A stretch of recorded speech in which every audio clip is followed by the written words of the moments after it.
What is up, Washington football team fans? Welcome back to another, excuse me. What is up, Washington Commanders fans? What is up, Washington Commander fans? Welcome back to another episode of the Bleeding BnG podcast. And guys, I know we have been gone for a while, but it is because we were prepping up for a major guest. And we have a special episode for you guys today.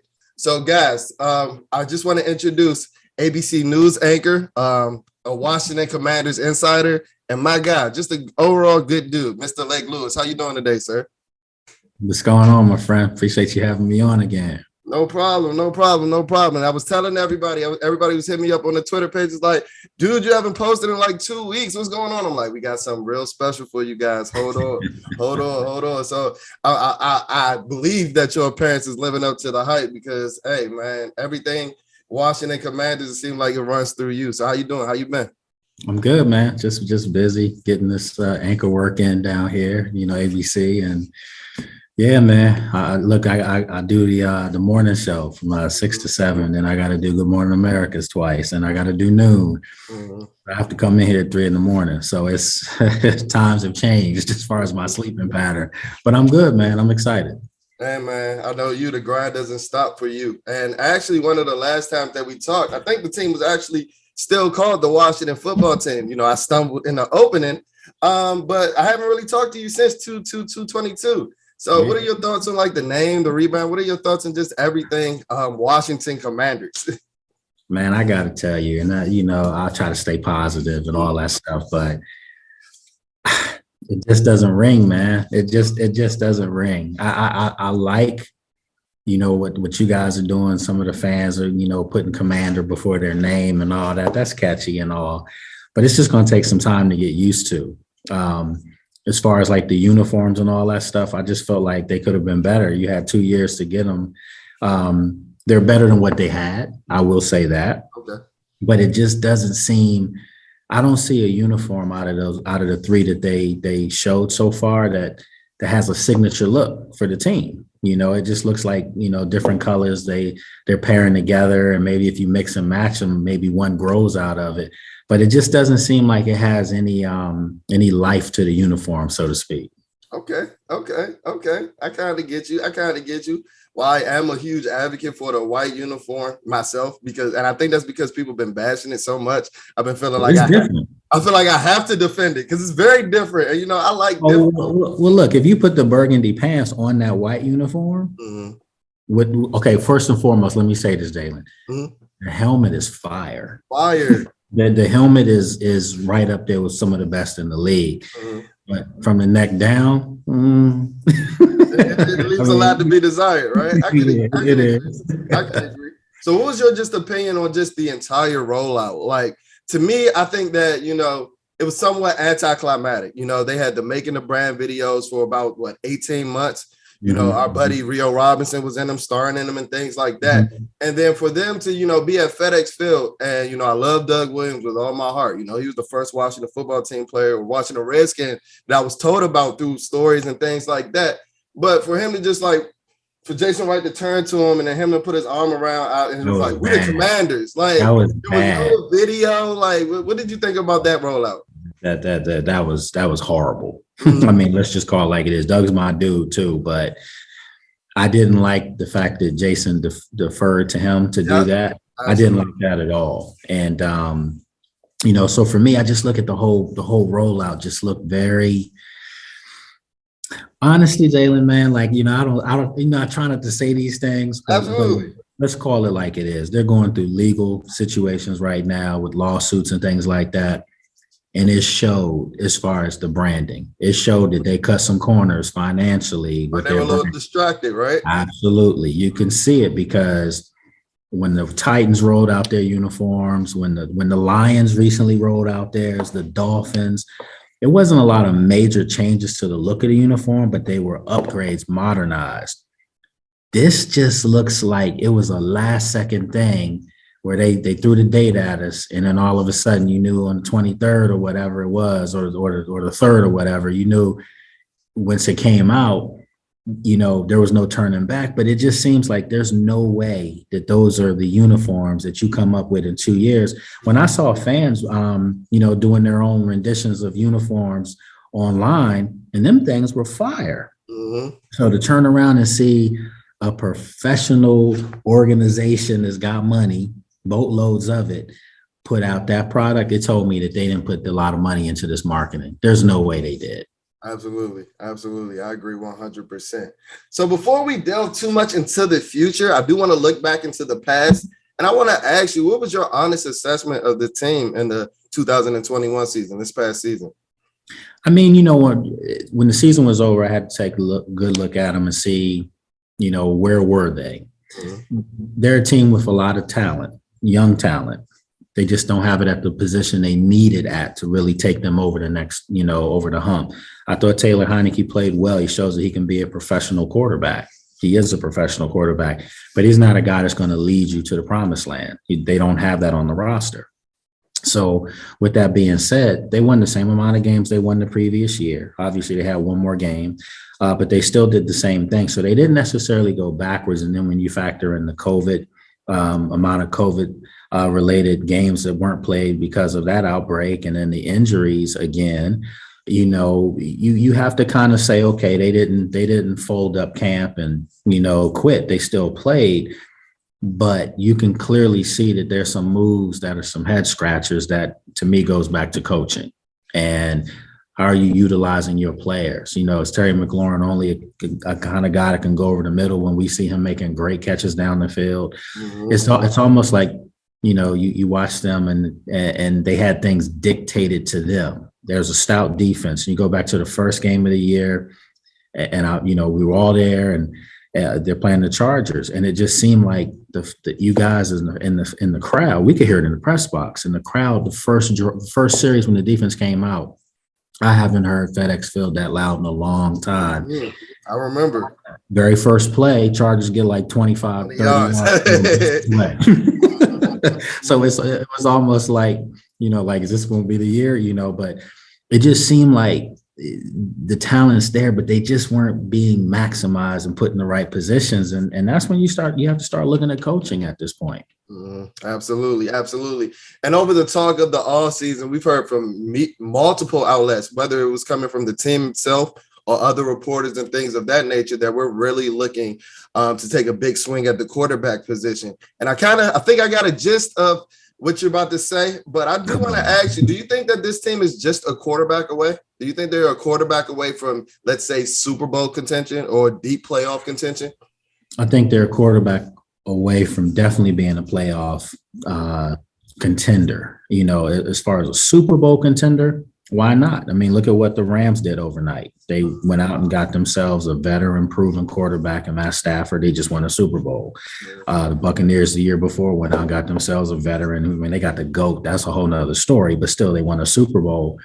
So this stuff, I mean, even if you look at the 49ers, they went out and got Jimmy Garoppolo, and he played like the last 4 or 5 games of that season that he came in because I guess he was injured. But the following year, full-time starter, they went to the Super Bowl. So, yeah, that's the blueprint. So if this team can go out and get themselves a frontline starter, a Russell Wilson, because that's who I think they need to go after, there's no doubt in my mind that they can compete. If you tell me right now that Russell Wilson's the quarterback of the Commanders, I'm telling you they're beating the Cowboys out for the division. And if you win your division, then that means you are a team that's capable of doing something in the playoffs, hopefully. Absolutely. So you've told us what you think we should do, and I agree with you at the quarterback position. I think that we should let Russ cook. Once you brought up another name like Jimmy Garoppolo, that's a name that's been mentioned towards the Commanders and been, referred towards the Commanders as well. So I know what you want to do. What do you think we will do this offseason at quarterback? I think they're going to try to go after Russell Wilson hard. I just don't know if Russell Wilson will want to be here because this thing is still dysfunctional in some ways. I mean, maybe the product on the field is more professional, and I can say from being at all the practices, it definitely is ran, regimented. Rivera does a great job with that. I'm just not sure about the coaching. That's a whole nother story. Again, though, I think Russell Wilson's going to have to ask himself, does he want to be part of a new rebrand with this team, or is it just still too many, black clouds over the organization? And for me, I think he's probably going to defer to the black clouds. So you're going to have to go get that second wave of guy. But I truly believe that the three quarterbacks that are in the draft are really good quarterbacks. They're just not in a class that has great quarterbacks, from day one. But, a kid like Willis, I would love to see him in a Commander's uniform. The kid from Pitt, I absolutely wouldn't mind seeing him. I think he actually could be really special. He reminds me a lot of Justin Herbert. He just really does. And we saw what he's doing. So you just don't want to see them pass on one of these guys and then you see them balling somewhere else as rookies. So now it just comes back to the people in the building as far as the scouts and making sure they don't miss, man, because this is a draft that you cannot absolutely miss on. You. If you do, you're setting yourself back another 3-4 years. Absolutely. And I'm kind of interested to hear you say comp Kenny Pickett towards Justin Herbert, because I know a lot of people have been comping him to Joe Burrow. I actually see, and I know Washington fans are going to hate me for this, but I actually see a lot of Tony Romo in this game. And if I'm being honest, Tony Romo was a really good quarterback for the first 3 quarters of the game. He was a really good quarterback. He'll get you there. He'll get you there, and then leave go home first. Absolutely. And I think pairing with this young defense, while they didn't live up to the hype last year, I think that he fits the time window of the defense as well, where maybe these guys can gel like they did towards the end of 2020, and we can go on a run. We just saw what the Cincinnati Bengals did this past season. So let's play a game really quickly. I know you were talking about the Black Cows over Washington. We all know what those Black Cows are, and there are numerous of them. There are numerous others. But let's say that Washington had us on their marketing team, right? And we were trying to convince Russell Wilson on coming to Washington. Let's say that we were high up in the front office and we had an impact on that. I would sell Russ on, us having a 1,000-yard rusher in Antonio Gibson, us having Terry McLaurin, us being based in D.C. He's home from Richmond. We have training camp in Richmond. We're in a big market like D.C. Are there any other selling points that you can really point out for Russ on why he would be here? Because I kind of agree with you. Like, why would somebody who's, he's in good graces in the NFL circles. We see him on almost every NFL commercial. He's doing NFL honors bits and things like that. Why would he even want to get involved with an organization like Washington?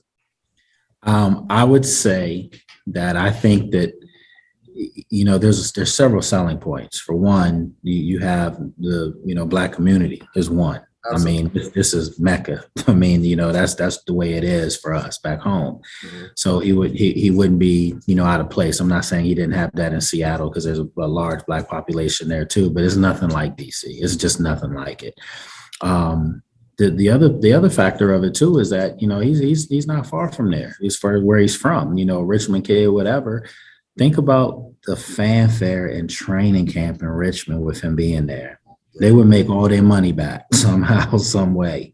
And I think that would be something that would excite a lot of people, in that regard. The other thing is that he does have to look at that team. He played for a Seattle team that, got the back-to-back Super Bowls. They should have won both of them. We already know why they didn't get the second one. Marshawn got something to say about that, but they got there because of their defense, though. Sure. And the pieces are in place here for that defense. I mean, I know we've been saying that for like the last 4 or 5 years, but they really do have some pieces in place to take it to another level. And if you're not on the field all the time, maybe you can play better defense too, because you can get some rest. So he would have that in his favor. But then on the offensive side of the ball, Terry McLaurin, he's a budding star. He really is. He just needs somebody that's going to get him the ball all the time. And he also needs a complement on the other side. So if you can get Curtis Samuel, I know, man, if you can get him help. Samuel. Yeah, you know what I'm saying? It's a big if. But if you can get him healthy and, you got a Cam Sims and you got some other guys, Dak Milne, I mean, they do need to draft a receiver, by the way. They need to draft, and there's some top flight receivers in this draft. But you have Logan Thomas as well. You have John Bates, who really showed a lot as a rookie. And then in your backfield, you have Antonio Gibson. And naturally, they do have to sign J.D. McKissick. That has to be priority number one. President of the J.D. McKissick fan club, Exactly. Yeah, I agree. Priority number one. So if you can bring all these pieces back and play, look, they're not that far away from having a really nice tandem and nucleus on offense. So he could see all these things and see, but are they just going to leave us alone on the field? So if somebody can convince him of that, there's a lot of key factors why he would do that. And then maybe they might tell him, hey, something they're not telling us, but maybe they already know where the stadium's going to be. You know, maybe they already have those ideas in play, and they could tell him he could help spearhead that too. Absolutely, absolutely. So I know you got to get out of here. So I got a couple more questions just to wrap this thing up.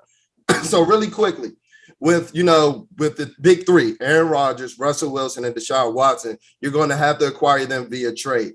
And you're going to have to give up something. We know we're going to have to give up some draft capital, but you may have to give up a talented player as well. So I know in, a lot of the Washington community over on Twitter and in social media and things like that, two names that I've heard being brought up the most in trade packages are Daron Payne and Montez Sweat. Which one of those would you prefer giving up in a trade package? And is there any other, top level talented player on the roster that you wouldn't mind seeing go in exchange for an elite quarterback? I think Daron Payne would be obviously a guy that I would look at because you have Tim Settle who could go right into his spot, or maybe even a Matt Ioannidis, who's under contract. You can move them right into the spot. And you really wouldn't suffer from that. But for me, you don't move Chase and you don't move Montez because they could be a deadly bookend. I mean, we've only seen them play together one time, so we haven't seen it a lot. But yeah, if you could do that, why wouldn't you do that? So are those your only two untouchables on the roster, Chase and Montez? Anybody on the offense? Oh, no. I mean, Terry's untouchable. Sure. I mean, he's untouchable. Sure. But Chase, Montez, Terry, and for me, Cam Curl. Those are my four. They're untouchable. Everybody else, nah, you can be had. I agree. So as we look forward going into the 2022 season, honestly, how close do you think Coach Rivera is to the hot seat? He's had back-to-back 7-win seasons. We did get into the playoffs in year one, but I know he's always somebody that talks about progression and not regressing.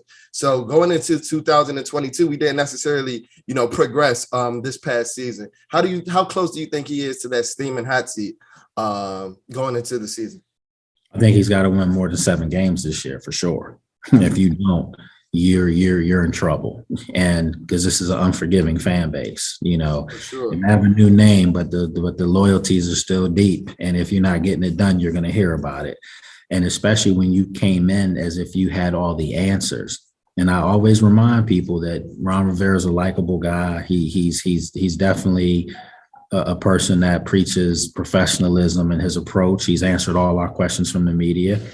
He's never ducked us or anything. So I respect that from him.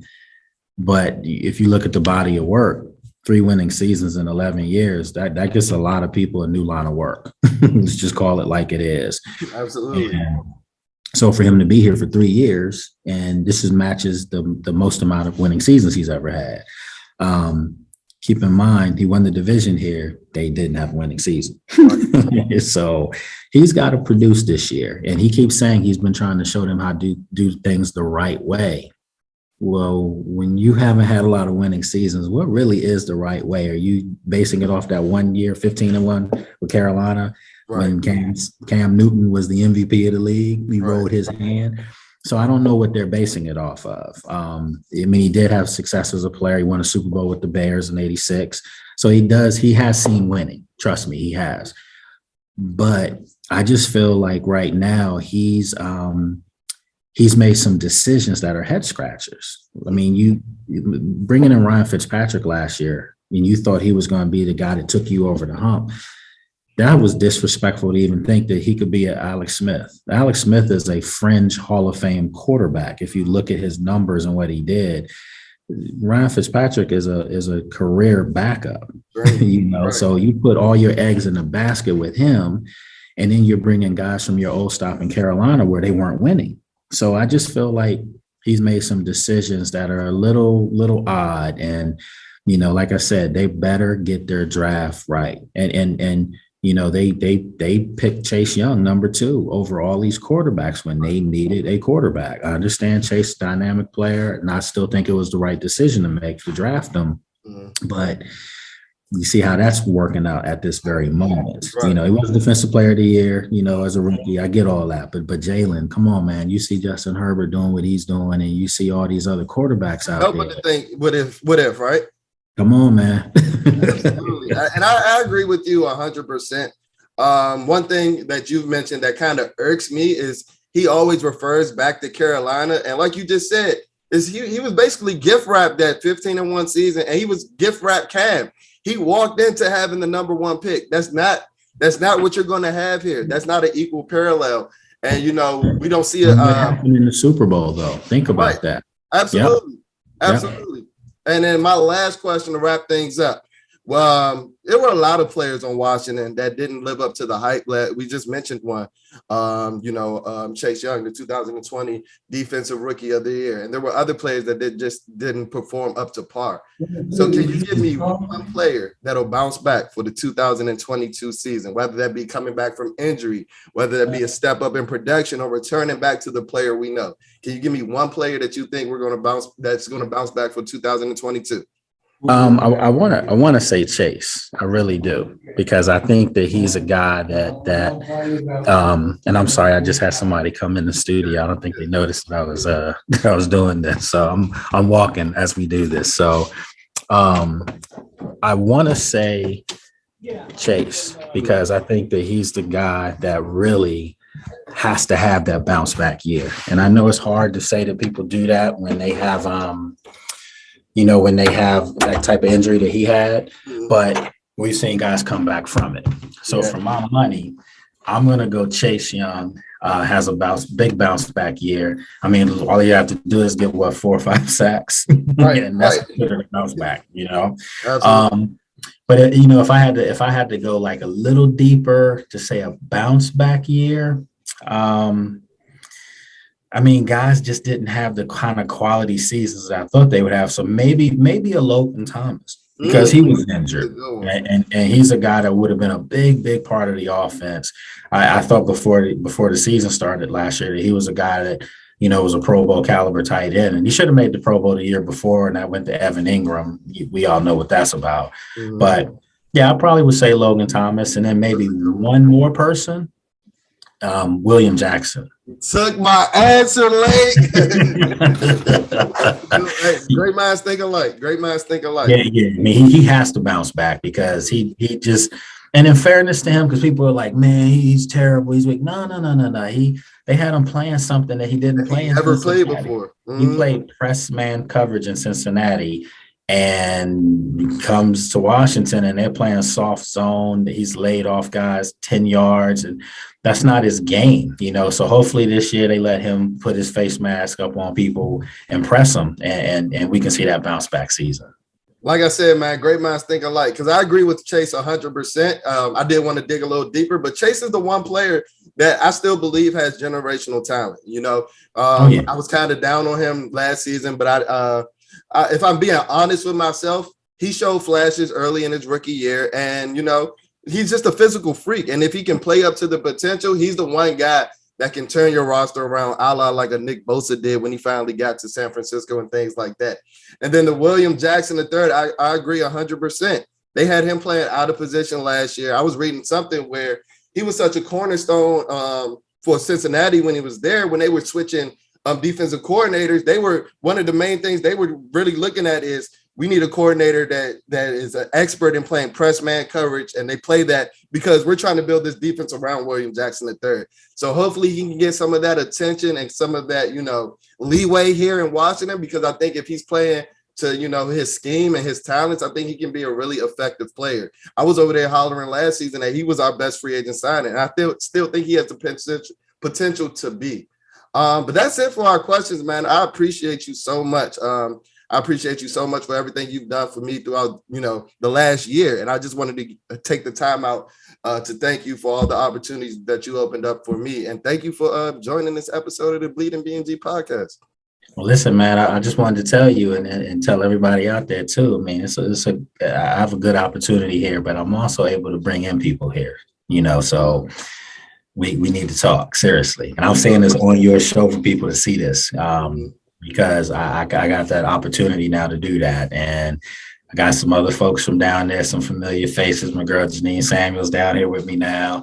My girl Danielle's getting ready to come down. So yeah, man, they've kind of given me the keys, you know, to recruit and bring in talent that's hungry. It's just you gotta relocate. That's the problem. We'll stay in touch though, man. Because like I said, overall good dude all around. You showing me the ropes, and I appreciate you taking the time out to give me some time for Bleeding BnG. Thank you so much, man. Keep it going. So now I just need some of the, I'm letting it grow. Yeah, it's on the way. It's on the way. Okay. Citrus flavor. Okay. Citrus scent. I'll lead that. All right, cool. So thank you guys for tuning into another episode of the Bleeding BnG podcast. I'll check in on you guys soon. Peace.